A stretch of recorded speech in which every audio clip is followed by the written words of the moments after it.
I'm Patrick Reid. I've got a risk special for you today. I think it's really apt as a trader to really watch that risk. And as a rule, when volatility explodes, I cut my risk size. I cut my trade risk size. I cut my trading per se.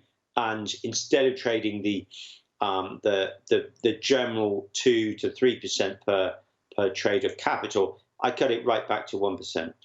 Or I just don't trade at all. You know, you're not going to miss out if you follow these rules, you know. But let's just look at the first of 3 slides that I personally quite like looking at, which gives you a clear indication of a risk. Slide number 1. Okay, so we've got here ZAR yen. So this is interesting because ZAR is the South African rand. This is very attractive for yield hungry or carry traders, and yen as the funder is certainly, it's probably, if not the biggest funding currency to fund yield hungry investors. What does that mean? Well, if this goes down, that means, you know, those yield hungry investors are not happy. Okay, they're selling rand and buying back yen, which some, although some may disagree, some will see as a safe haven.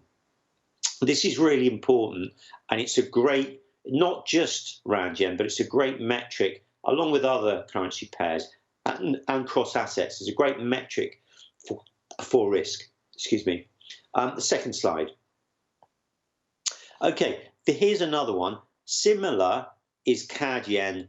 You do get positive yields on this. I think it's around 2%. Can't be too sure last time I looked, but it is a great metric, obviously, especially with the MBS oil discount.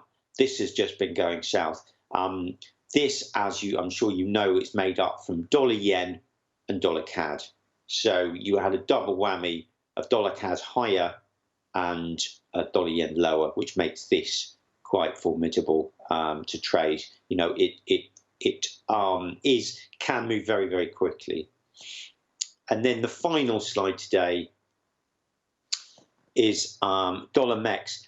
This very interesting because obviously it moved quite heavily on the oil announcement from Saudi Arabia, but you know, certainly yesterday, not just the oil, not just coronavirus, but a broad dollar squeeze, a funding issue, right, that the Fed tried to attack, offering up trillions of dollars in the money market, a funding issue, which kind of made this high. I mean, it's off the highs now, but these 3 charts, along with equities, along with yields on the 10-year for the US Treasuries, along with all of this, are how I look at risk.